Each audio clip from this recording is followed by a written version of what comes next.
demands that I apologize for this mental health slur. And I just replied with no. And then she asked me if I was an adult, and I replied with no. And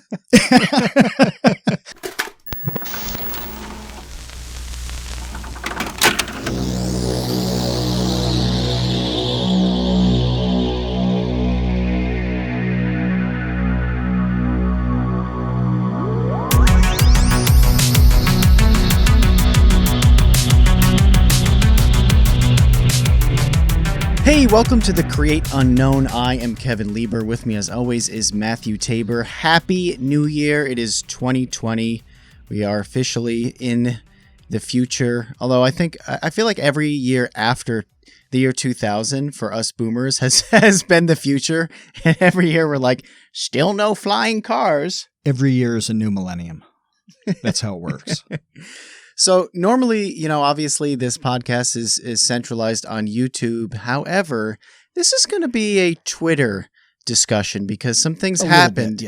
Some things happened last week. One of which was this new guy comic that exploded and was trending out of nowhere that Oney tweeted. And we'll get into at least what I think is fascinating about that. I reached out to Oney and he was excited to come onto the podcast, but he's actually traveling right now and couldn't make it work yet, but we'll have him on soon, and I'm sure that we'll be able to ask him a few questions about the new guy situation. But first, we need to get into, Matt, your new best friend, Cathy, and this very bizarre debacle that occurred recently regarding this woman in the UK who thinks that you are the devil, essentially. We need to talk about Cathy. Yeah, that's all I could think is after all of this went down, just we need to talk about Cathy. So it's tough to know where to start, okay? And anybody who's followed along on my account or the Create Unknown account or yours on Twitter, I mean, because you threw a tweet or two into the mix as well, probably saw this happen about a week ago. It was one of those nothing situations that escalated into something crazy, something truly kind of nuts. And the two things that you need to know as background, there are only two things, okay? And one of them is that before YouTube, because the world did exist, even the internet existed before YouTube, which I'm not sure everybody remembers. But before that, most of the work that I did was in education policy and things about teaching and just generally education stuff. So going back years and years ago, I have a network of people who I still follow, who are all over the world, who do things like policy and curriculum, and sometimes they're just classroom teachers who talk about what they do and what works and what doesn't, and funny stories about school days and this and that. And I really like all these people. The other thing that you need to know is that going back about 20 years, I have kind of a loose association with the United Kingdom. I've spent a bunch of time there. I did a little bit of work there. So I follow a lot of UK people as well. So there's like this Venn diagram thing, right? Where you get some UK people and education people, and you get UK education people. All right. So this one guy tweets a thread. He was having a discussion with somebody else about some school thing. I don't even remember what it was. Okay. And I only scrolled down to get the gist of the thing, because he says something like, can anybody make sense of this conversation? Well, that's intriguing enough for me to waste 10 minutes on. So I click it and I look at the exchange, and I honestly don't know what the other guy, my non-friend, and I say friend loosely, like I've never met the guy who I've been following. I've just followed his website and social accounts for like 10 or 12 years. And he's suddenly being criticized by somebody else in a really incoherent way, and is asking somebody else to kind of translate basically what the criticisms are. Is that? Yeah, he was kind of saying, this is nonsense. Is there something I'm missing here? Well, I scroll down, and the other guy's arguments, just, I couldn't tell what it was about either. And the really important part here is that I'm about to admit error on my end for the only time in this episode, for the only time in this entire conversation about the incident. Okay. Mm-hmm. I replied to that and said something like, Paul was the name of the guy who was putting the odd conversation out that was very tough to follow. I said, I can't tell if Paul needs to go on medication or off. All right. That was probably an insensitive thing to say in the current climate. All right. It wasn't ultimately the rudest thing in the world to say, but it was a throwaway banter kind of lighthearted response saying, yeah, this guy's all over the place. But I understand that some people would be, they really think that all things like that are off limits. But it's not like I was saying, check out this guy with a mental health problem. Like, no, absolutely not. That's crazy. It was just a dumb throwaway comment. Well, out of nowhere, this woman appears. And she says that constituted a mental health slur. So I don't know this woman at all. And she's, I guess she's active in education debates and this and that. I don't know. I have no idea. And I kind of don't want to know. Right. I ignored that part for about 2 minutes. So she's saying that your throwaway joke of this person being incoherent and saying whether or not this person should be on medication or off it was a mental health slur. That's right. Okay. That's right.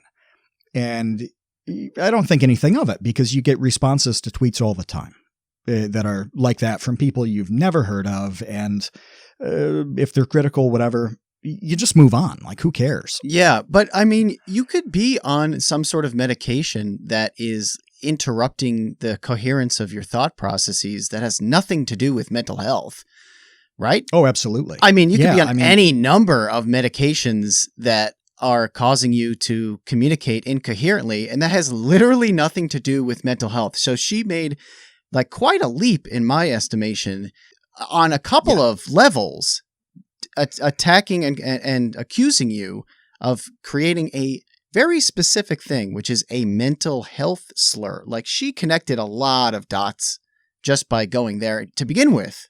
Yeah, she had a few leaps in a couple of those dot connections. And the way I was thinking about it is I could have just as easily tweeted, I can't tell whether Paul needs another cup of coffee or to start drinking coffee. It's that same thing. Like, right. You talk about the incoherence like that. I've had that a million times from, stupid things like taking Tylenol, like if pain is bothering me. Benadryl. Like, you could be on Benadryl and you're like drowsy and like, you're like tweeting drowsy. Like, it has nothing to do with mental health problems. Yeah. And just this morning, like we delayed this recording because, I was like, hey, I need an hour to slam gamer fuel and coffee. Right, exactly. Yeah. Otherwise, I'm going to be incoherent. Yeah, you need some sips of your boomer juice, your Monster Zero.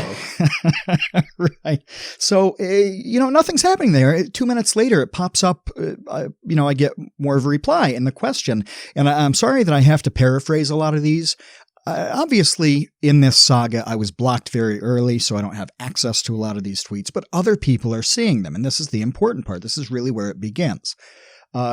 So she asks me something like, tells me demands that I apologize for this mental health slur. And I just replied with no.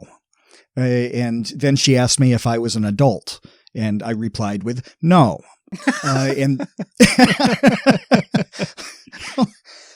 I'm trying to lighten the mood to reinforce the fact that this was a really stupid nothing of a Twitter reply in the first place. I don't know this guy, Paul. He seems like a decent guy. I don't know anything about him. I have no motivation for getting on his case. I don't care. Nobody does. So she was really not satisfied with no. And this is where it begins to escalate. She says, and now I'm doubly paraphrasing because I have to remove the F word.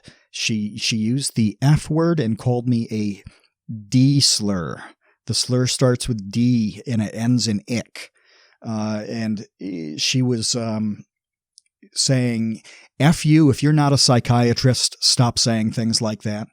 What? If you're not a psychiatrist? Yeah. Even a psychiatrist would never diagnose a random person over Twitter. That would be completely against like any sort of best practices or regulation, or it would be illegal. You can't. Oh yeah, it's unethical. It's completely unethical. That's the word I was looking for. Thank you. Yeah. So even that is like a bizarre thing to think. And I never would have said anything like that if there was like an actual problem that was coming through the tweets. The guy's thing just didn't make a lot of sense to me, but you don't look at it and think, whoa, that guy's got something going on. He's in trouble today. It wasn't so wildly incoherent that you'd look at it and know that something is up. It was just kind of a bad progression of an argument, so I'm reinforcing that this is just a useless nothing but thing. But then when she like completely attacks me, it kind of bothers me a bit at that point. I'm just thinking this woman like needs to leave me alone. And I'm not a proponent at all of blocking anybody. I don't know if I've ever blocked anybody on Twitter.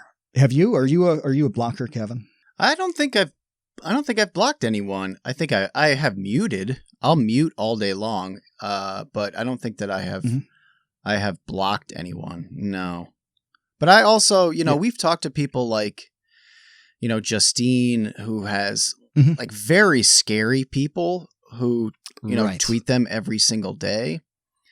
I've never run into a situation like that. So I've been lucky in a lot of ways where there aren't too many crazies coming after, Vsauce 2. Sure.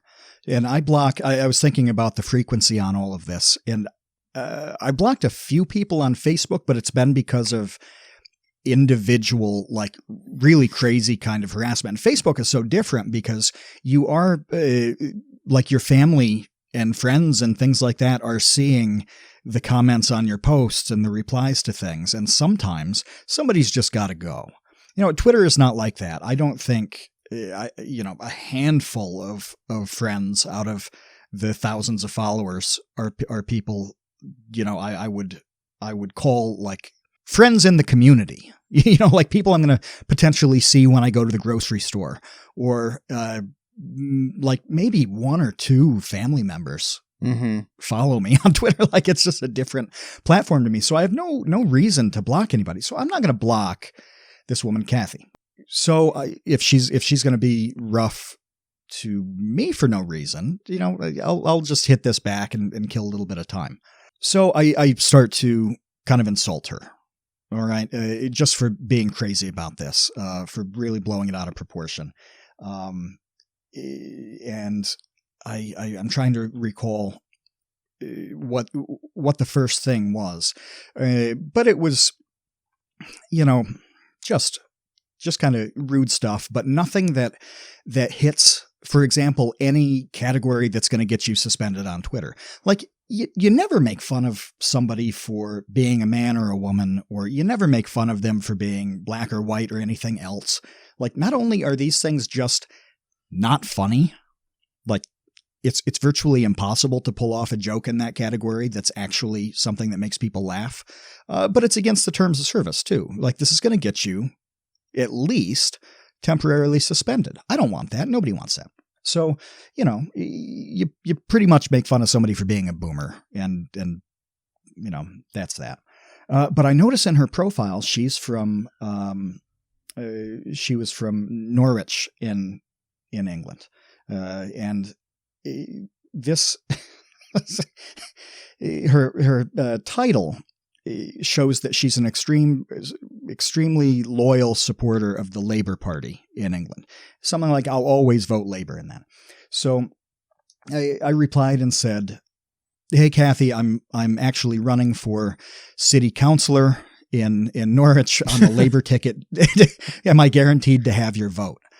Thinking the more obviously dumb I make this, the more it's going to reinforce that there's no problem here, that this is all a stupid joke. My strategy completely fails on that. As absurd as I try to take it, it actually doesn't work. So she tags. So her title is saying she'll only vote for the Labor Party, and your response to her is, "Hey, I am actually running for something on the Labor Party ticket. Will you vote for me?" Which, as you say, is like so ridiculous that obviously it would diffuse the situation, and she would understand that you're just kind of joking around about this whole thing. But instead, she takes that hyper literally, as she takes everything hyper literally in this whole exchange, which is why it just snowballs. Yes. And it never occurred to me that she would take that seriously, because you can click my name and see in my bio that I'm from the United States. Right. I'm not hiding anything here. I'm not masquerading as a Brit bong here to sneak into a city council seat. Everything is just bizarre about this. But she takes it seriously. She tags actual city councilors in Norwich, who are Labor city councilors as well, and says, take note of this. Is this true? This man is unfit to run for office. So she's running to the principal of the school, basically. Yes.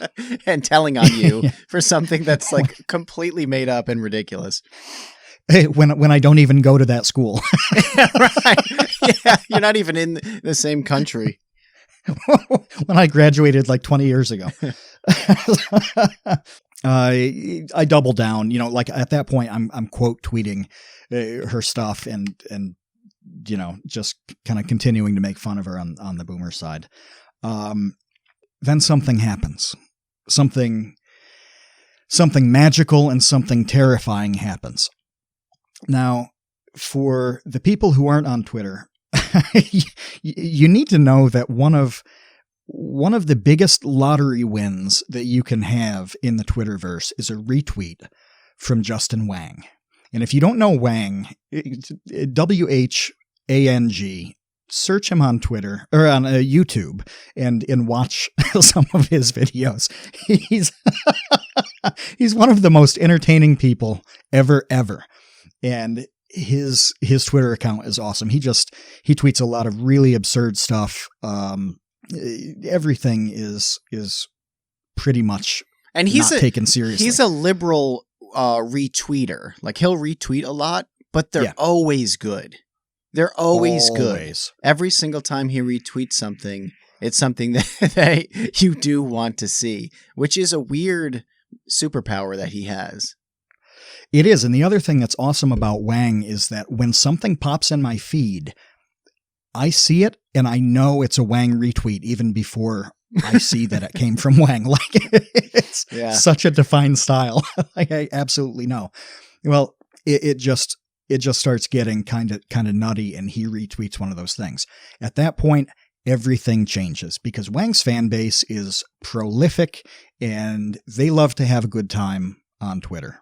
So you're throwing this obvious boomer who's flying off the handle and clearly doesn't get what's going on to a pretty big digital pack of wolves. But the way that he retweeted it was by playing along with the whole thing and pretending to be on Cathy's side and basically saying that you are a terrible person.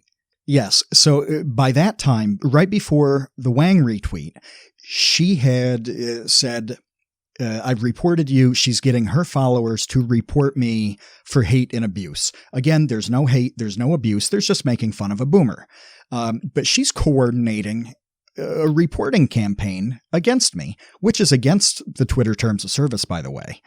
You can't do that, but obviously she doesn't get that. So he retweets her call to report me with "Get his ass, Cathy." Right. That's what it was. Yeah, he's supporting Cathy's campaign to get you banned. At that point, too, there's a knock on my door, like my physical door. Ben W., who, if you're in the Discord server, you know Ben. Ben helps out with a bunch of things with the show, and he moderates the Discord. Set up the Discord, is kind of the kingpin of that realm of the Create Unknown. And the Minecraft too, right? Yeah. And the Minecraft. Yeah. He ran the Minecraft tournament, which there's going to be another one of those, by the way. The first one was awesome. And we shot out a bunch of award prizes for that. But Ben pops over to help me with a couple things here at my actual house. And he walks in, and because he'd been coming over here, whatever, I knew that he hadn't seen any of this. So like I'm giving him the Cliff Notes version, catching him up to speed about why I'm like doubled over in pain laughing at Twitter. And then the Wang retweet happens and it blows up. You know, in the 5 minutes it takes me to explain to Ben about what's going on, the tweet has like 400 likes. I mean, it was, and I'm thinking, this is kind of awesome, but I think I know how this is going to go. Yeah, because more people are joining in on the joke that she does not understand at all, even a little bit. No, she does not understand this. And Wang and I have a bunch of people in common, you know, a bunch of mutual friends on Twitter and stuff like that. And so those people start seeing this spat and, you know, they're reading the back and forth and this and that. And they start on the fake support thing too. Staffo, who's made some thumbnails for a lot of videos that you may have seen. He's made a couple Vsauce 2 thumbnails, which were awesome. He's extremely talented. Staffo says something like, thanks for reporting him. The other night, he curb stomped my nan. You know, the other night, he curb stomped my nan. And again, this does not tip her off that something like that she is part of a joke. No. At no point does it register to her that this is just not serious at all. Even though that's pretty crazy. You think if your grandmother had been curb stomped, it would at least make national news in England. Although Staffo's, he's nearby. But John Swan, who he's also extremely talented editor, YouTuber, he just did a Minecraft documentary, which is pretty amazing. I don't know if you've seen that yet, but that's really, really good. So John Swan says something about how it's great that I've been reported because I'm a monster and I swindled him out of $6,000. So you will brutally beat grandmothers, steal people's money. Yes. And apparently just dole out mental health slurs left and right on Twitter. Yes. And the people who I don't know who are coming in from the Wang retweet are making similar claims. Right. You know, they're saying like this monster, this abuser needs to come, you know, be brought to justice. This is a plague on Twitter. We're finally getting him. No, and none of these people know me. Absolutely none of them know Cathy because I didn't even know Cathy.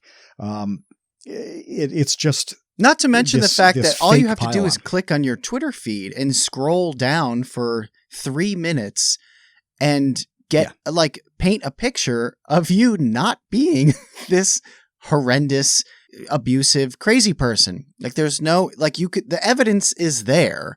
It would literally take 2 minutes to just go through your feed and understand. I mean, click on Vsauce 2. What is Vsauce 2?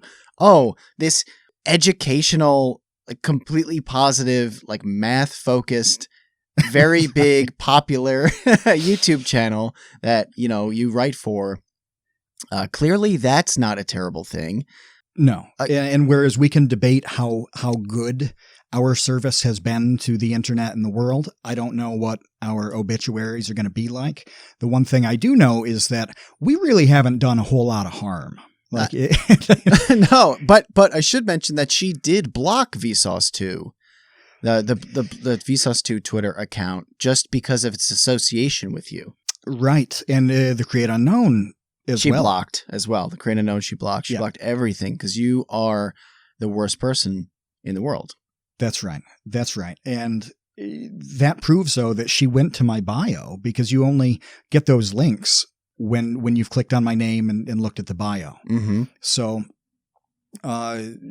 somehow in that bio, which on Twitter is really sparse, there's like 2 lines to it and then location.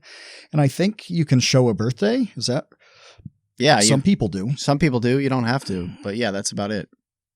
Other than that, and your name. And a website link.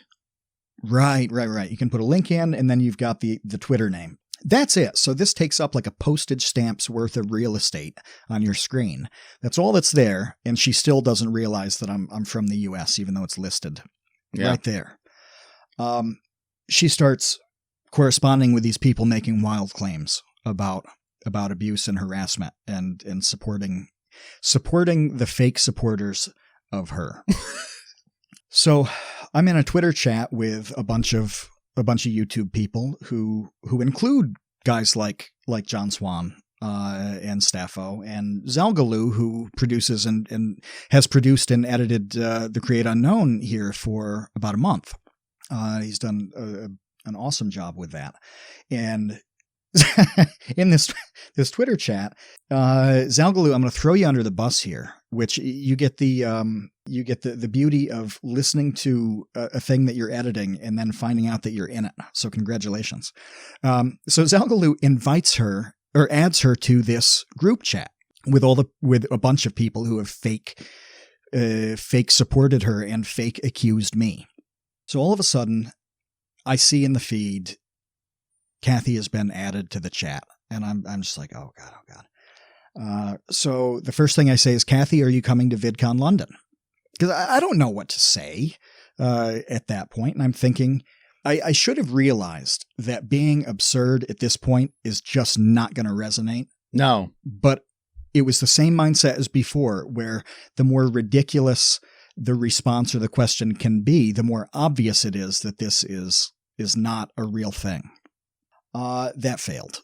That failed pretty badly. And she goes back on Twitter and says that John Swan, who didn't even poor John Swan didn't even add her to the chat, but he got blamed for doing that, for throwing her into a chat with 50 men and her abuser, meaning me. Now, and you inviting her someplace so that you could, kill her or something. Well, I'm not. I actually do watch a whole lot of British TV, and 90% of what I watch is crime and mystery stuff going back decades. And I have never seen a plot line in one of those shows where the way to do it is to invite somebody to an event with like 10,000 people in public. A gigantic conference. Yeah. And also broadcast it to lots of people so they know, and tell them in advance. Publicly, yeah. Right. Where it's saved forever in a Twitter DM. But she continues to take that seriously. What I think there are a couple of takeaways, but where does this all lead to? Like, where does it wrap up? Because it's kind of over now, right? Well, you'd think it was. But that she took that as her being like thrown to the abusive wolves, but she has to realize at that point that some people who are saying fake support stories like stealing $6,000 from John Swan, well, John Swan throws her in that chat, which, by the way, you can only add somebody if their DMs are open and you've set it up that way. So if you don't want to be added to a group chat on Twitter, lock your stuff down. She doesn't know that. She doesn't know anything. By this point, she's exposed herself as being the ultimate boomer, and I haven't seen a boomer boom on Twitter like this in a long time. She's a sonic boomer. Yeah. And I laugh about it, but at the same time, at that point, I'm starting to think like this woman she's really bothered by this. She's probably like in actual distress. I feel really bad for her. Right. Because she's processing it completely the wrong way, and that's twisted and it sucks. But if that's her reality, then there's some stress on her end. Then Wang retweets again. And I forget what the second retweet was, but it was like the correspondence, it was so ridiculous and funny at that point that It kind of could have been anything. And that's when she really escalates and she reports me, ends up reporting me to the British authorities, to the British police, for this harassment she claims, but making fun of a boomer is not harassment. Not getting a joke. I'd like to report. I'm sitting there, yeah. I'd like to report this jokester for having fun at my expense, and I don't get it. Well, she's one of those prolific tweeters as well. I think at the time that it all started, she had 108,000 retweet or 108,000 tweets on an account that's like 2 years old. Wow. That's crazy. That is 150 tweets a day on average. Oh my gosh. That's crazy. Because 100 a day would be about 35,000 a year. So to get to 108 in about two to 3 years, you're looking at over 100 tweets a day. Wow. That's a lot of Twitter, a lot of Twitter while not understanding Twitter. Like, that's really scary. Yeah. And she seems to be really into politics. So there's a lot of retweeting political articles and things like that. Mm-hmm. And that's probably the topic for another show, is how generally the people who are most concerned about political stuff really don't get a whole lot of basics. Yes. About the world. Is that fair to say? About yes. Other people, about society. Yes, I agree.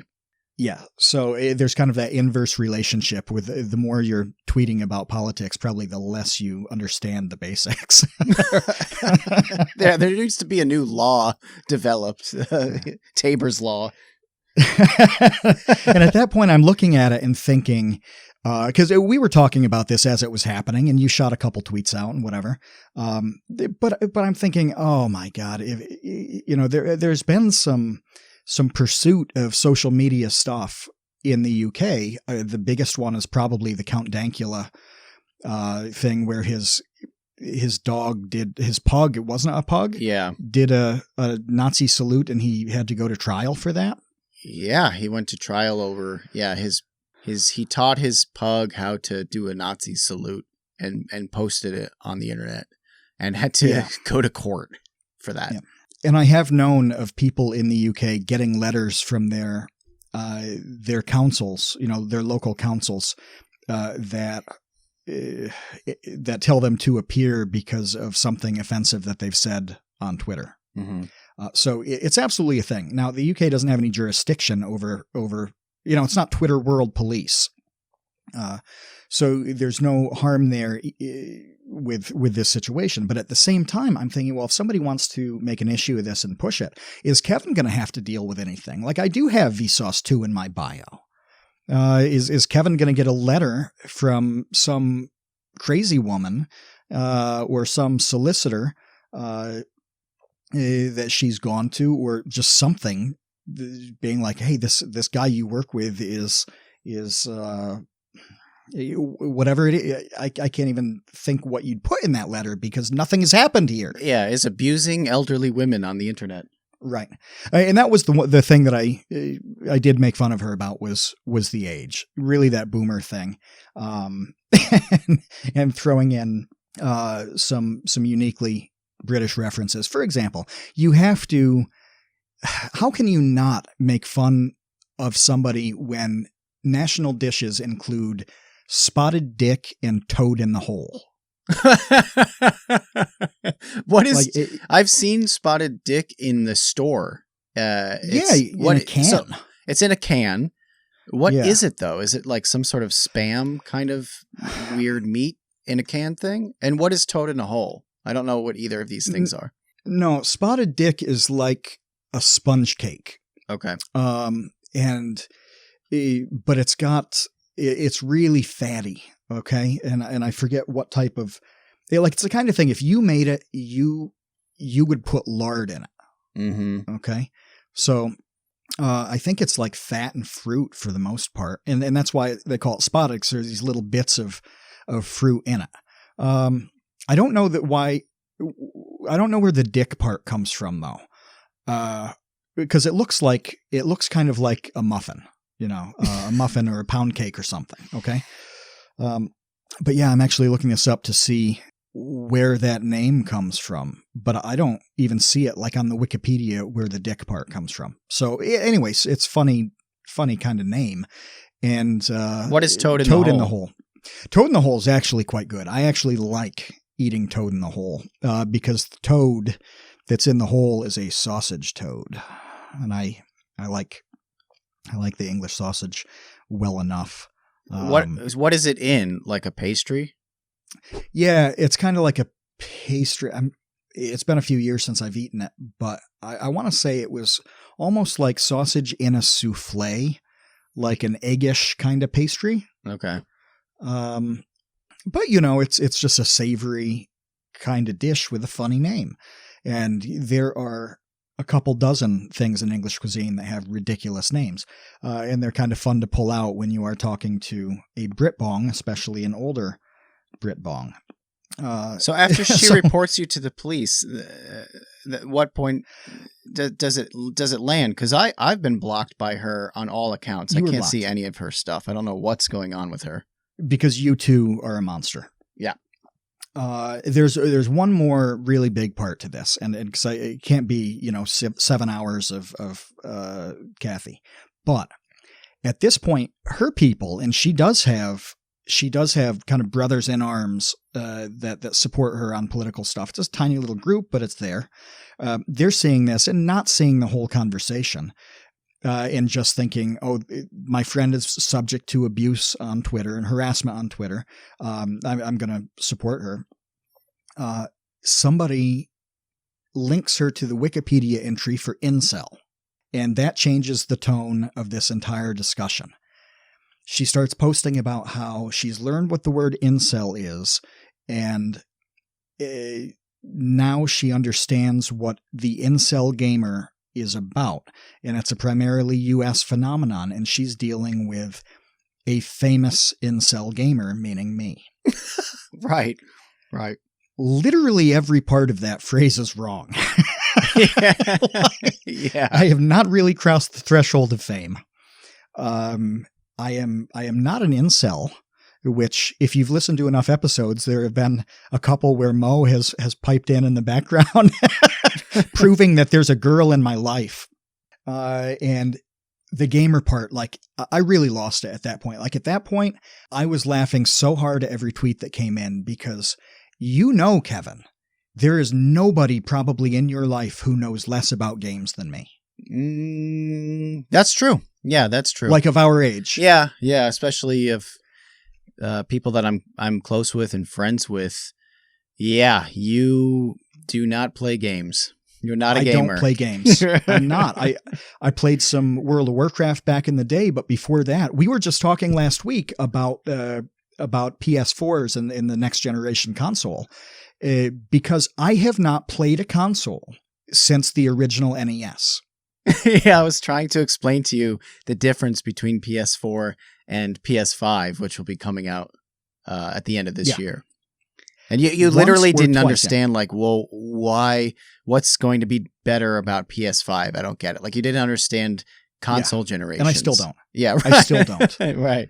And even when, like, the 3 went to 4 on PlayStation, I remember looking at that and thinking, like, you couldn't play Blu-rays on the 3, could you? I believe Blu-rays you could play on the 3. Yeah, that was part of its original selling point. Yeah. Okay. Well, there you go. You couldn't play it on 2. 2 could play DVDs. 2 did DVDs. 3 right. Introduced Blu-ray. And that was how, like, rudimentary my approach was to these things. As I look at a gaming console that can play a different form of like movie, and look at that and think that's a major upgrade to it. Yeah. At the time it was, because Blu-ray players, when the PS3 came out, were like $700, and you could just buy a PS3 and watch Blu-rays. But I mean, that's neither here nor there. Cathy thinks that you are a famous incel gamer.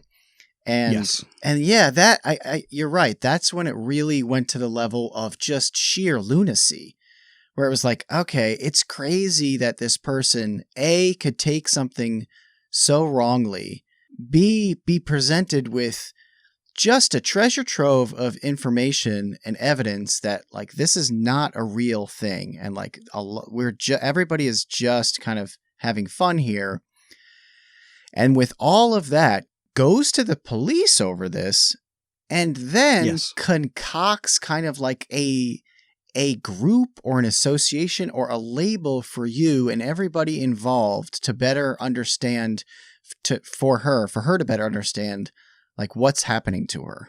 Yeah. All of which just is crazier and crazier and crazier and more delusional. Right. It gets further from reality and accuracy with each step of this. Yeah. And that's really why I wanted us to talk about it here, because it's such an amazing example of how that stuff happens on something like Twitter for a lot of people, where with each step, it's, I think nobody's going to get this reference. Do you remember Multiplicity with Michael Keaton? Yeah. This was a not good movie that came out in probably like the early 90s. But the plot of Multiplicity is that a guy is very busy. He doesn't have enough time to do his work and spend time with his kids and wife and this and that. So he makes a clone of himself. And then that clone gets busy and makes a clone of itself. And then I think there are like 4 or 5 generations of clones, each one cloning itself. And it's like, God, nobody's going to get this either. I was going to say making a photocopy of a photocopy. It's like compressing an image. It's like a deep fried meme, right? Yeah. Where like eventually it gets more and more compressed and more garbled and crappy until it's like unrecognizable. Right. Yeah. And at the end of this chain of clones, I remember a scene where the guy is wearing a boot on his head and tries to pay for something with a slice of pizza he keeps in his wallet. But that's kind of what happened with the truth here, where with each step of this, all of a sudden you get someone who is coordinating harassment with 50 people in a chat or hundreds of people on Twitter, and they're all incel gamers. Like, none of this is true. I'm sorry that she was stressed out about this and was on the receiving end of insults, which we established at the beginning. Her involvement and weird kind of aggression at the beginning tipped this stuff off. None of it ever happens if she doesn't go nuclear at the very beginning. But all of a sudden, in a space of hours, she thinks there is a global army of incel gamers out to get her. Welcome to Twitter in 2020. And she's gone to the police, and she's like contacting representatives. I mean, it got so crazy so quickly, and this does happen, and it is scary. And I don't know, there is no takeaway in terms of like what you can do about it, but it is so indicative of how some people, I don't want to say like shouldn't be on Twitter, but really can't handle it. Like if you really cannot understand sort of what's going on, and you can take things so wrongly, and every step of the way dig the hole deeper and deeper into this fantasy world of what's going on, that's really, really frightening. And I don't know what any of us can do about that. But people can really just make up their own reality. They can make up their own reality, yes. And they can take action upon others based on a reality that they have created, based on just total misunderstanding of events. It's like a choose your own adventure where you're constantly choosing with some selection bias the thing you think is happening here. Where at each stage of the way, it's is this person making fun of me? Is it? I'm going to take one more step back because it just bothers me. I want this like on record. I want to say this. The UK is the home of banter. Okay, it is like humanity's epicenter historically of amazing shit talking back and forth They're the best at it. It's the funniest thing in the world. And so this doubly bothers me about this whole scenario, because the person has spent a lifetime at the core of a culture that just does this stuff. Right. You know, and when you watch, I was watching a show called Hetty Wainthropp Investigates, which is sort of like Murder, She Wrote in the UK in the early 90s. And that one of the Dominic Monaghan, who was one of the hobbits in the Lord of the Rings trilogy, and he was the musician in Lost. It's like his first role. He's like 15 in this show. He's the assistant. That's how old it is.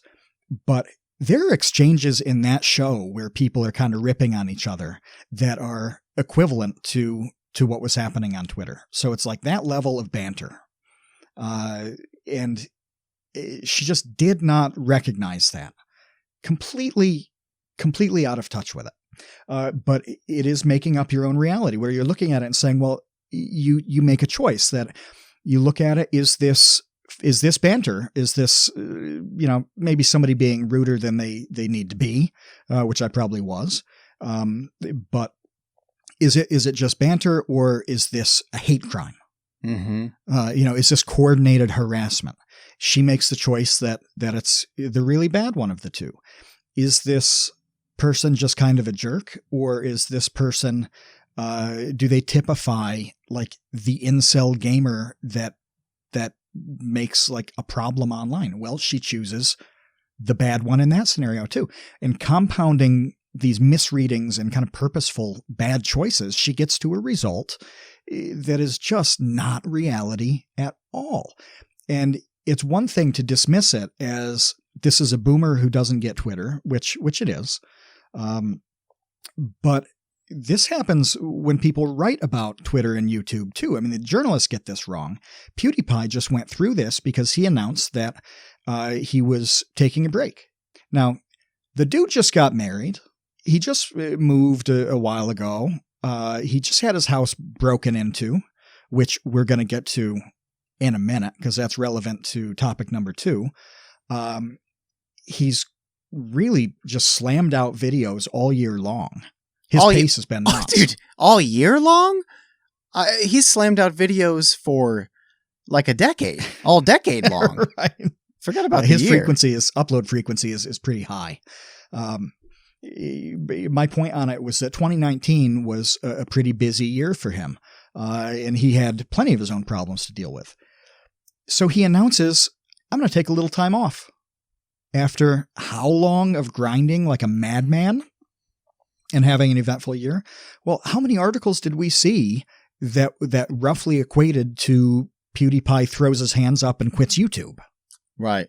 It's the same sort of progression where you're looking at each piece of this puzzle, choosing the nuclear option, and then after a couple leaps, you get to a result that just has nothing to do with the original premise. No. And I understand why it happens with articles and with the news, because it's clickbait. It's quintessential quick clickbait and outrage clicks. And all of those companies are businesses that are driven by advertisers, and those advertisers, those CPMs that the advertisers pay are based on traffic. And the more traffic that they get, they don't care the quality of the traffic. It just needs to be in abundance.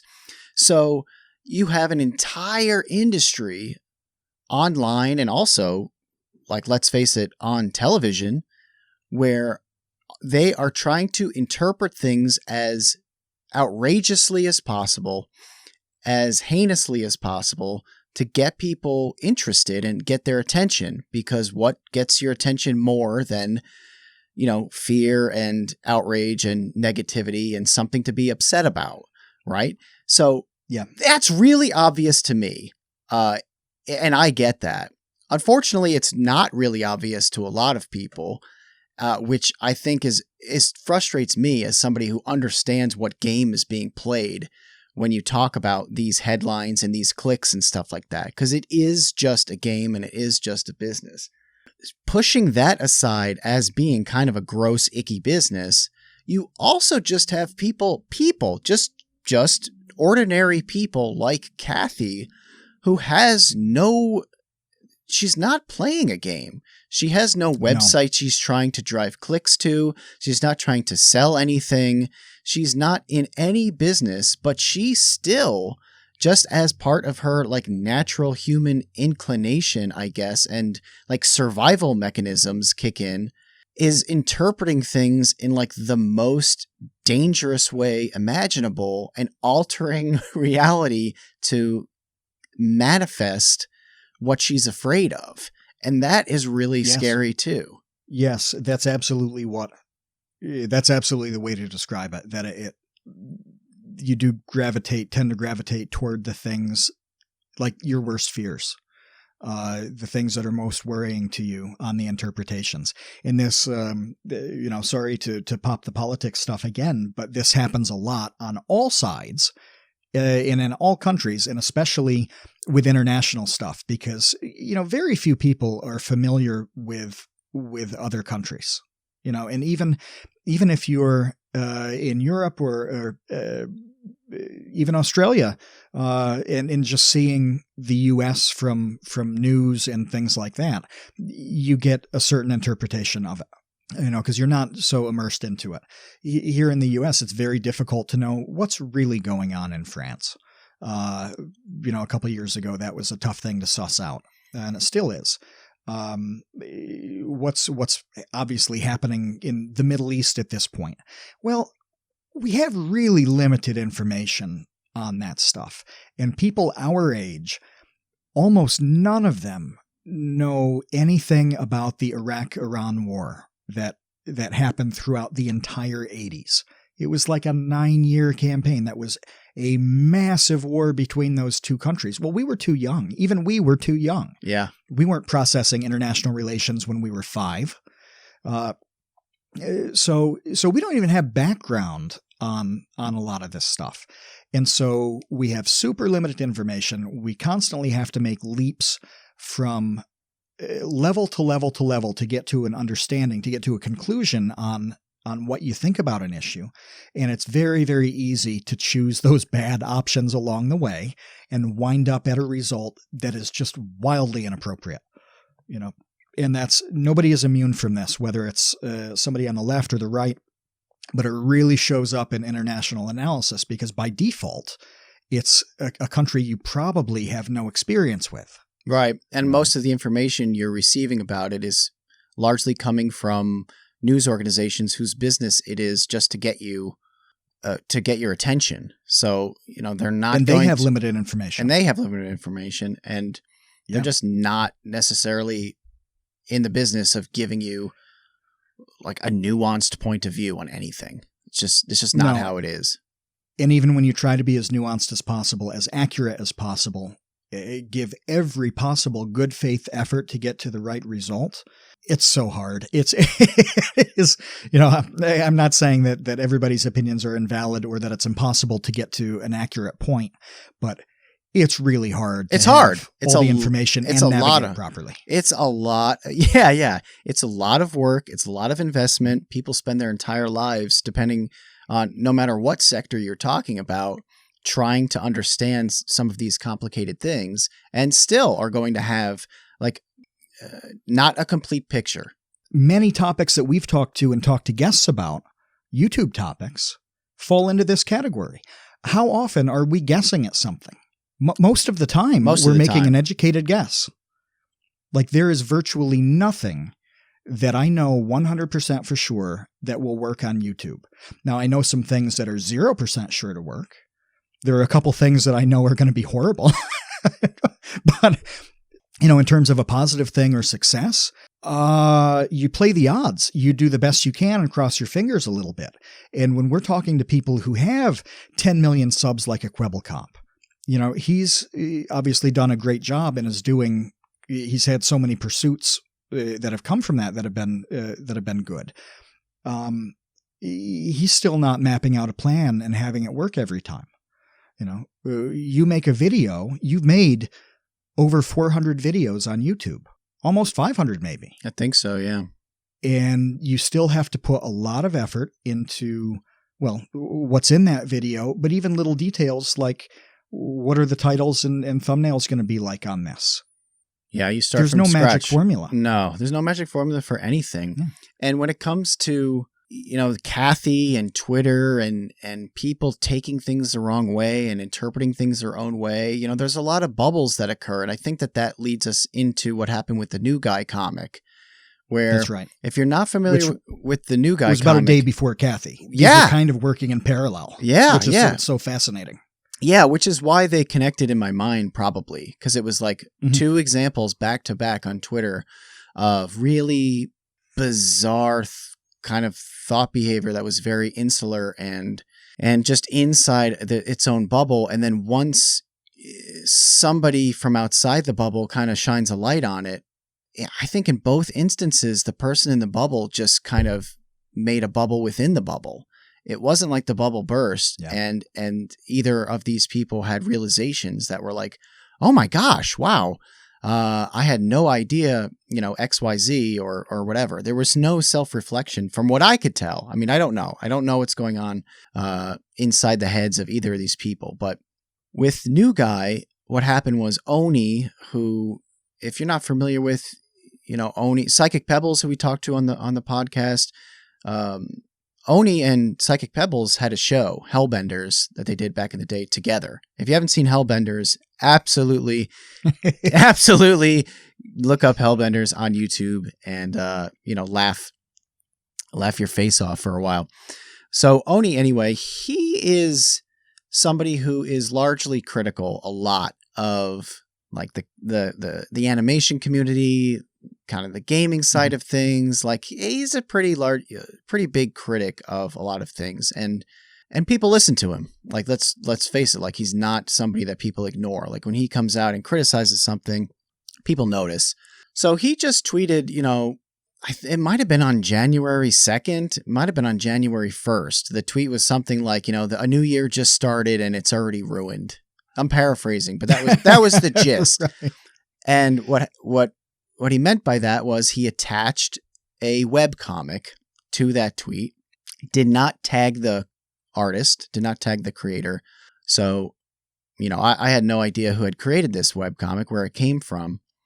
But the webcomic was about a girl who is at work and she's looking at her phone and laughing. And this guy who is wearing a name tag that says New Guy, so, presumably the new guy at work, asks her why she's laughing. She responds that she's laughing because, quote, that millionaire gamer bro douche got robbed, which is obviously referring to PewDiePie having his house broken into. But this is how she refers to him. This millionaire gamer bro douche got robbed, and that's why she's laughing.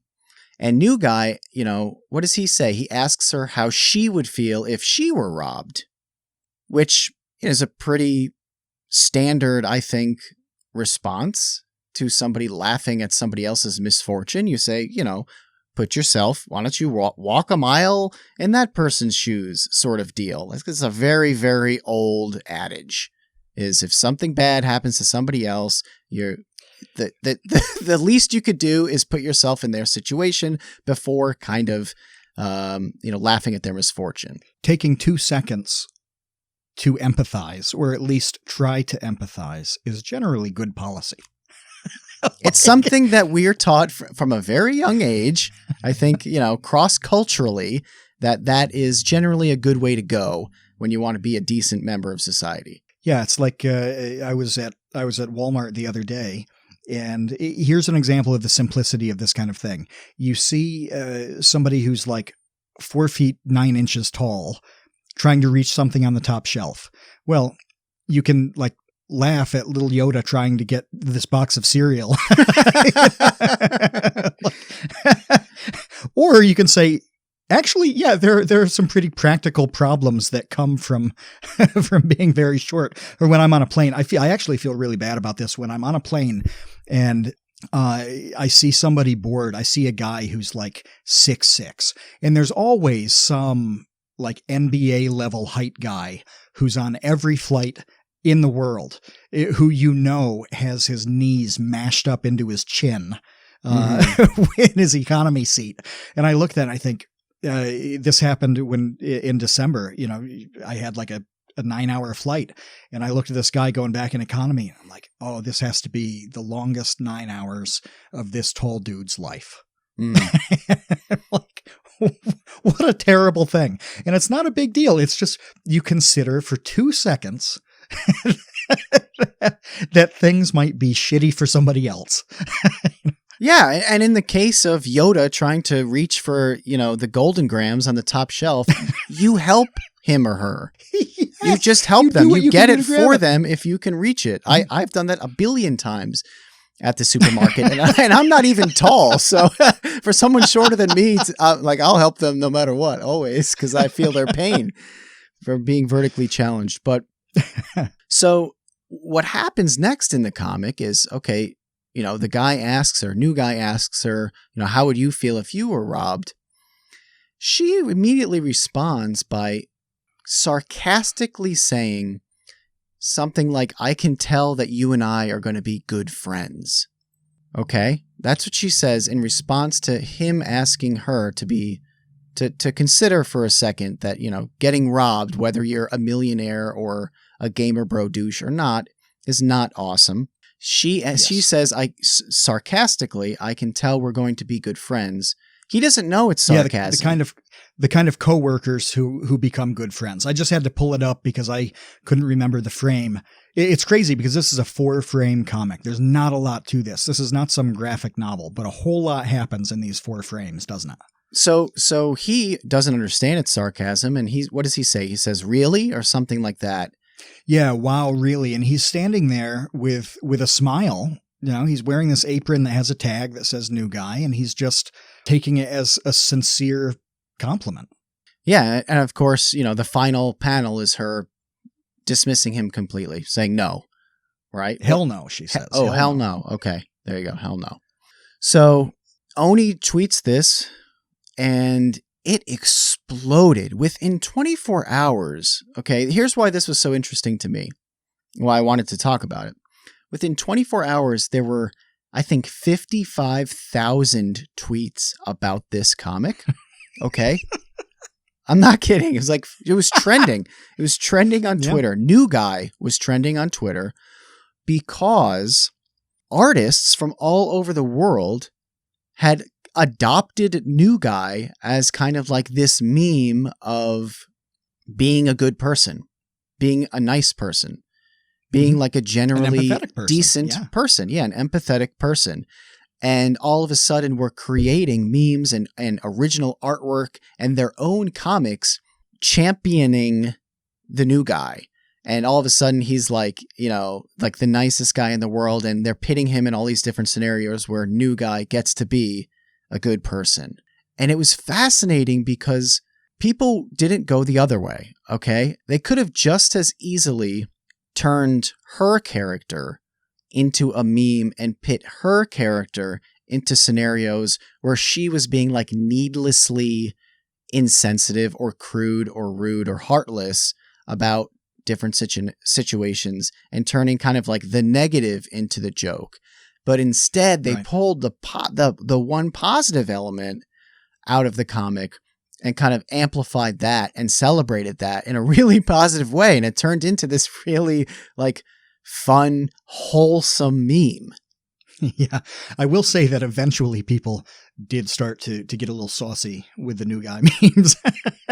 I didn't know that. To reference Wang again. Yeah, there's a Wang tweet about how when it was after that 24-hour period where this had exploded on trending, he tweeted something about like, I can't believe there isn't like Rule 34 porn of new guy already. Which, if you're not familiar with Rule 34, it's that if it exists on the internet, there is porn of it. That's what that rule is.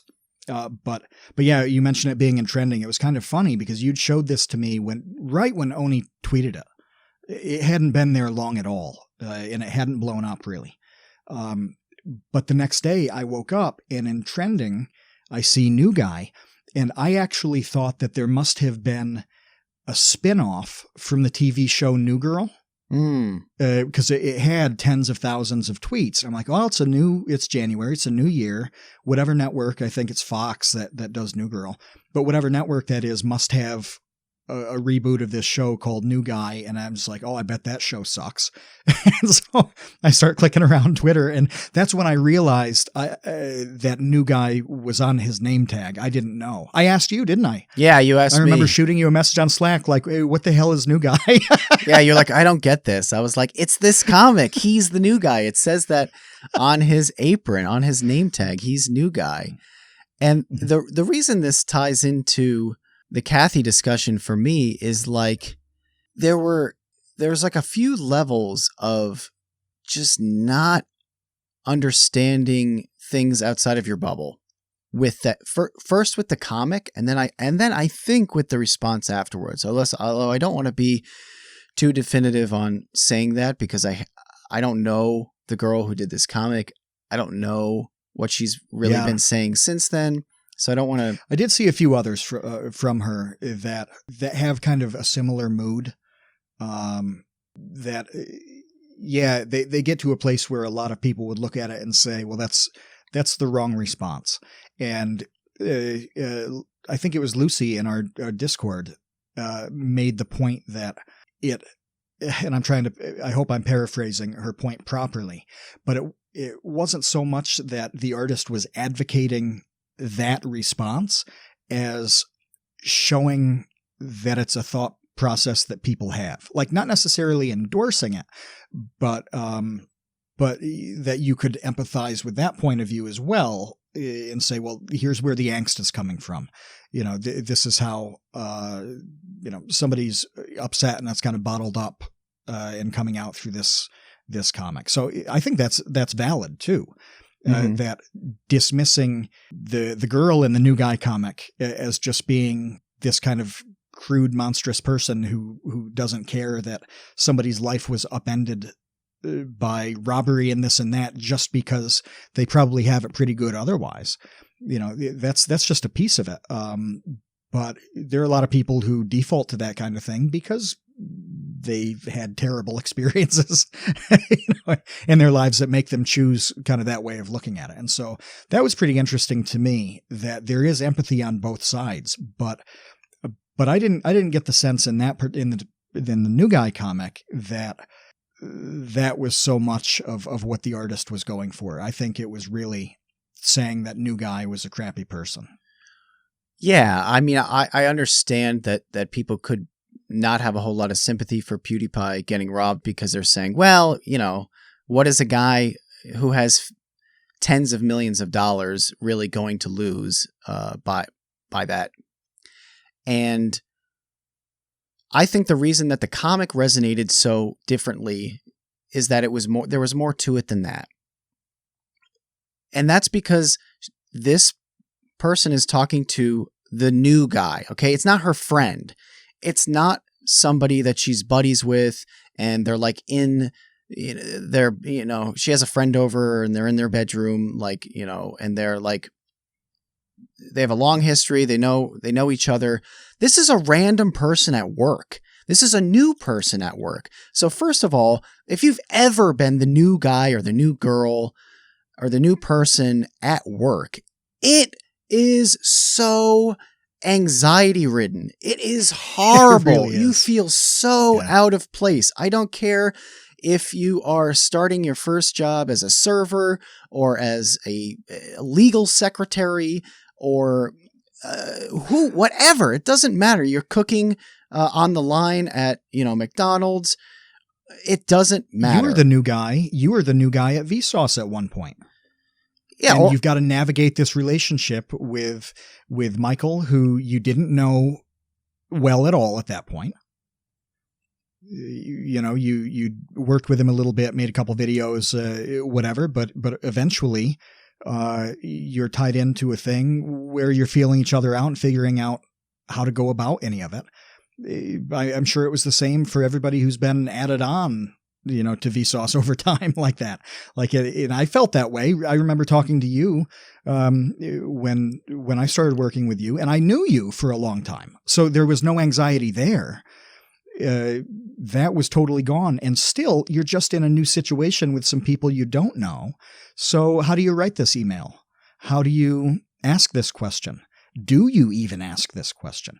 You second guess like every breath you take, and it's not because any of those people are difficult to work with or difficult personalities. That has nothing to do with it. It's just because it's all new. Yeah, and it doesn't mean every step of the way. It doesn't mean that you're like an overly anxious person or you're a weirdo or like you're socially awkward. It's just the way it is for absolutely everybody. Whether when you're the new person at work or you're the new person on a sports team or you're the new person at school, whatever. It's always really, really awkward, and it takes a while to get comfortable. And in this comic, this girl is treating this new guy just abhorrently from my point of view, because she is assuming so many things about this guy. She's assuming that he should also, first of all, she's assuming that he knows who PewDiePie is, which maybe he doesn't. Maybe he doesn't. Maybe he's not even into YouTube. Like, not everybody knows who PewDiePie is. Then she's assuming on top of that if he does know who PewDiePie is, that she would think it's really funny that he got robbed. And maybe he doesn't. Maybe he does know who PewDiePie is. Yeah. Maybe he doesn't like PewDiePie. He knows who he is. He doesn't like the guy. He thinks he's a bad person and still doesn't think it's right to laugh at the misfortune of somebody you don't like. Okay? That's a possible scenario here. But she dismisses all of that. And when, the new guy who she doesn't know, she has no baseline of experiences with, she doesn't know anything about this person, asks, how would you like to be robbed? Immediately cuts him off from being friends with, or even like having a work relationship, I think, with this guy. Yeah. Forever. Which so you now do have to suppress that stuff. Dude, like in that work relationship, how many bitter pills have you swallowed at different jobs where 1,000,000?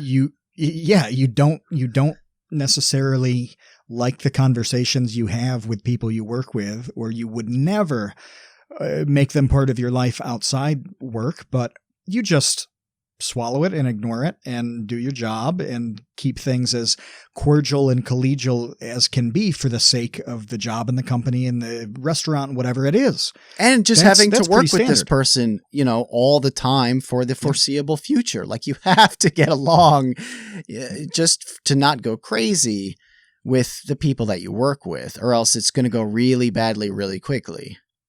And I want to point out, too, that she didn't just dismiss him. She lured him in with, fake agreeing with him, and then gave him a kick to the balls. Right. So it's like, I can tell we're going to be the type of coworkers who become really good friends. Really? No. Hell no. No, just kidding, lol. Yeah, so there was that extra step that part really is unnecessary. It would have been, it wouldn't have been much of a comic. I guess a little 3-framer if she just kind of crapped on him from the get-go. But that's what made me think it's a little bit mean-spirited in creating this comic, because there's that frame where all that's happening is giving him a false sense of taking him seriously, just to set him up so that the fall from that is that much greater. Well, and that's what I think the deeper element of why that comic blew up and why it resonated so well with people is. Like, I don't think it's just this surface level of, she thinks that just because you're a millionaire or, if you're a presumed to be a bad person, that it's funny to laugh at their misfortunes. It's not that. I mean, it is that a little bit, but I think the deeper part of it is being so narcissistic and rude to the new guy and being so mean to this person who has nothing to do with PewDiePie, has nothing to do with anything, and you're just being horrible, absolutely horrible to the new guy at work for no reason. It's one thing to rip on PewDiePie and have no sympathy for him. It's something else when New Guy is not. I do not get the sense that New Guy is much of a Chad. Is that fair to say? That's fair to say. Yeah. Yeah. He looks like a grown up version of like a Nickelodeon character from the 90s. Yeah, it's like a big oaf. Yeah, with a goofy smile, and I don't know any multimillionaires who walk around with an apron and a name tag. So he's probably not terribly privileged either. We're reading in a lot to the life of New Guy in 4 frames, but he's also being paid safe. Entry level pay at this probably job. Safe. Yeah, to assume that he's just a dude. He's just a guy working. And is like mundane and normal, and that's the extent of New Guy. And she goes out of her way to kind of rip on him and criticize the approach that he's taking to this scenario. And that's the really fascinating part to me, as I look at this and just think, what is your worldview when you hate the people at the very top and you hate the people on your level too? When there's resentment that permeates your interactions and your processing of information with the people who are both probably very privileged and have a nice life, and the ones who are doing the exact same thing that you are. And you're ripping them because they don't know what you know. They don't believe exactly what you believe about the things that you know. And for that reason, they are written off as being like a garbage person. And I think that's the scary thing that comes across to me a lot on Twitter, just to kind of bring it back to Twitter and to bring it back to Cathy, is the amount of vitriol and writing off of people and blocking people that I see simply by people who are upset at others for not knowing exactly what they think they know, and like, I don't know, just kind of parroting back those beliefs or those understandings. It's like, why even bother being on Twitter or having discussions if you hate everybody who doesn't just say exactly what you're saying? That seems odd.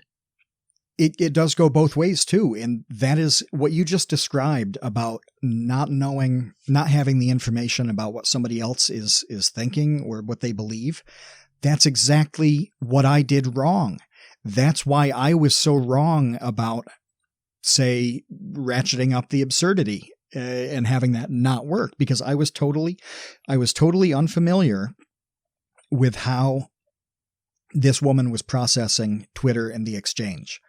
I didn't know that she would be so literal about it. I didn't know that there's no way that she would look at what's effectively banter and take it extremely seriously. I didn't know, and to be fair, there's really no way that I would, because I couldn't even really go to an account like that, and if you scroll down, it's going to be like 50 retweets about the leadership election for Lieber. I mean, it doesn't give me a whole lot of insight into how she processes anything. It just tells me she likes Lieber. But yeah, there's this asymmetry in what you know about other people, and it's always there. We talked and laughed about how her asymmetry was so bad that she thinks it's like hate-fueled incel gaming culture. Well, she got to the wrong result. Well, my information was so bad that this whole thing escalated because I really didn't know who I was dealing with. Mm-hmm. I didn't know the type of person or how it would play out.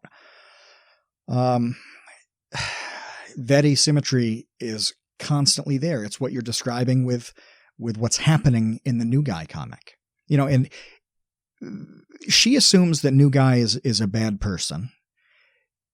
He doesn't assume that she is a bad person. Right. He even asks how he's asking her, well, how would you feel if this happened? He's not assuming straight away that it's impossible for her to consider it that way because she's a monster. He's at least taking the time to get more information. Now, I understand his question is kind of rhetorical. It's not fact-finding here. But at the same time, he's getting more information, and she is locked down to getting any more information. Mm-hmm. And in the end, you have this weird reaction from one party and a pretty disappointed guy. I'm going to switch tabs here so I can see his face again. Yeah, he's not in the final frame. And that artistically was really interesting to me. I'm not in the artistic community at all.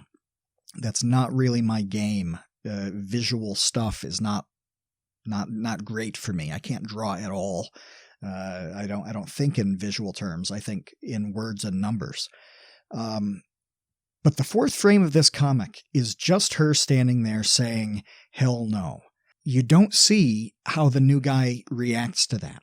You don't get to see if he's frowning, if he's surprised, if he's disappointed, if he's embarrassed, if he's angry. No clue. She didn't put him in. She left his reaction, which is the next logical step in this progression of their conversation, is she makes her hell no point, and he's got to deal with that in some way. And we don't have any clue how he reacts. Because she doesn't care. She doesn't care. She has effectively hit the block button to this guy in real life. Yes. She blocked him. She blocked him from work. I have blocked you. You do not think about things exactly how I think about things. You do not react how exactly I want you to react. So you are blocked. And I really think that is why it blew up. Not really because of the PewDiePie thing. I think that was a very surface level reason for it. I think that what it kind of represented of the type of person who you see all over Twitter in particular, for some reason it just, why is Twitter like that? It really is the only platform that just is rife with this type of person. I don't use some of the others very much. Okay. So like I never got into Instagram. I never did Snapchat. I never went on Reddit. Did not go on Tumblr. Old Tumblr or new Tumblr. Just no tumbling is my scene. Right. But I think it's a character limit. I think just you get this one little shot to have your reaction, and it's so easy to just flip the switch to off and be dismissive when that's the case. It's also really easy, just as easy, to appear to celebrate something wholeheartedly when you don't have like complete and total support for it, Mm-hmm. So that goes both ways. But you're right that it pops on there a lot more often. It's so much easier to block and mute and not see somebody. If you unfollow somebody on Twitter, the odds that you're going to see their material again are extremely low. On Facebook, I've unfriended people because I'm just not interested in what they talk about anymore. But I still see them in replies to other people. I see things that have been shared by mutual friends on Facebook. I encounter them with some frequency, even though I'm not following them anymore. But on Twitter, if I unfollow somebody, like they drift off into the abyss for like pretty much 99.9% of what happens. Only occasionally will I see their name in a sea of replies, or like, and this does happen in small communities, like something akin to education policy, where there are not a million people tweeting about it. There's one guy who's fairly prolific and famous in that category, who I just ran my course. I don't want to see his stuff anymore. I'm just not into it.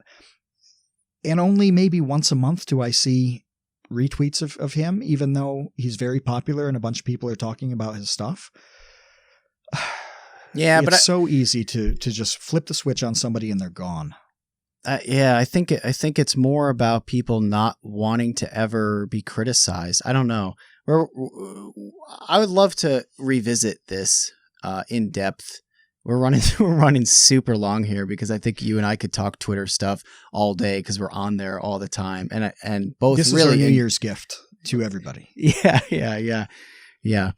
But I would like to revisit this topic for sure, and maybe when we have Oney on and we could talk to him about the New Guy comic and all the stuff he's working on. I'm sure he'll have some insight into what he sees here. But I mean, there's a whole subsection of Twitter who are proud proponents of what we're talking about, who are proud proponents of immediately block anybody who even mildly kind of disrupts or interjects in a way that you find harmful or irritating, I guess. I know we're running long, but there's such a critical little point in the Cathy saga that I left out. At one point, she claims that she's blocked over 200 people after the Wang retweets and people are okay boomering her in replies. She's blocked over 200 people and that the vast majority of them were me. Right. So she thought that I had made literally hundreds of Twitter accounts to reply to her. And at that point, that's when I realize, okay, this person really doesn't get how any of this works, because that's not even possible. You can't do that. And you certainly can't do it on command. You'd have to have that network ready to go and some pretty hefty scripts to run it, especially when they're not all tweeting the same thing. But that was that mentality that you just mentioned, why I just brought it up, because she looks at, I'm going to block every single person who has interacted with me about this thing. Can you imagine blocking hundreds of people in a day? And even running that, I forget what the little service is called, but you can block somebody and it auto blocks anybody who follows them. Yeah. Yeah. I can't think of the name of that tool, but a lot of people swear by that. And I've encountered it too, where somebody will quote tweet a thing and I'm blocked. I'm like, how am I blocked? I don't have a clue who this person is. Mm-hmm. I've never interacted with them at all. And it's because I followed somebody they didn't like. Well, professionally, from before YouTube and in current YouTube, I follow a lot of people who even I don't like. Because you've got to know what they're talking about and what's going on with them, because they matter and they're important. The fact that I don't want to hang out with them doesn't make any difference. It's just informational stuff. And so, I'm following political accounts on the left and the right. It doesn't matter where I am. I'm following YouTubers in different spheres that I don't watch. Sorry, guys, but I don't wake up in the morning and watch binge makeup tutorials. However, there are several people in the makeup community and YouTube who I really want to follow because what they're doing is important and I need to keep track of that. If there's some spat, there's been plenty of makeup drama in 2019, really fantastic stuff between the personalities in there. Well, if somebody takes a side in that, whether it's Teddy Westbrook or Jeffree Star or whatever, and they decide anybody who follows this person is a monster, they're an enemy, they're on the other team, then I get blocked. This is no way to process the internet, right? That broad brush is really crazy, but that's an extreme example of how people are doing exactly what you're saying. Well, you just flip the block switch. Sometimes it sets off a chain block switch where hundreds or thousands of people are going to get blocked, and you've cut yourself off from an entire perspective, point of view, worldview, any of it. Yeah, purposefully, so that you can just stay locked into whatever it is that you've already thought. It's like, here, I'm 19 years old and this is as far as I'm going to go with the the thought processes and the perspectives, and from here on out I will only interact and engage and read with those who have the same amount of thought processes that I've had so far in my 19 years. That's good enough for me. and that's how I'm going to go about the rest of my life. Like, that seems weird. It's weird. It's weird. And I know we're on an epic here, but I want to throw 30 seconds at the end on a little shout out to somebody who's been in our Discord, Story by Phil. He's on Twitter at Story. I think it's at Story by Phil. Yeah, that's right. Yeah, that's right. Because I just think of him as Phil. But he's got a podcast that actually touches on some Create Unknown level stuff, where he's doing a daily podcast through 2020. Where it's just little bits, like 8-10 minutes on a topic every single day. And he's been talking about it in the Discord and on Twitter, and it's really cool to see. And that's something that I want us to focus on in all the episodes that we do on the Create Unknown, is talking about what our community is doing. You know, I want to go into a little detail about Keaton from the Baby Gangs podcast on the next episode that we do. He's doing some really cool stuff, and he's been doing it for a while. But Phil has these little bits where he talks about things like the 10,000 hour rule, you know, that you need to put 10,000 hours into something to be an expert at it. Or just different discussions about generating ideas in the creative process. I think if you like listening to us talk about these topics, you know, we're long form. Phil is quick bites of short form. So check it out. Check out his Story by Phil Twitter account, and storybyphil.com is also his website as the podcast links. So check him out. And again, we have such a good community of people making stuff. It's over the holiday break, as we didn't, you know, have an episode because holiday break. Everybody else was at home kind of grinding. It was cool to see. They were on school breaks and work breaks and this and that. And it's like, oh, we have more time for our creative thing. And I really got a sense of how much is going on within the Create Unknown community. So if you've got a project like that, shoot us a tweet and tell us about it, so it's on our radar, because it's really amazing to see. Yeah, for sure. 2020, the year of making stuff. All right. Thanks for sitting here with us. I know this was a little longer than normal, but once you get us going on Twitter, it's hard to get us to stop. We're going to have some interviews coming up for you soon, hopefully. And until next time, well, then we will just see you, Space Cowboys.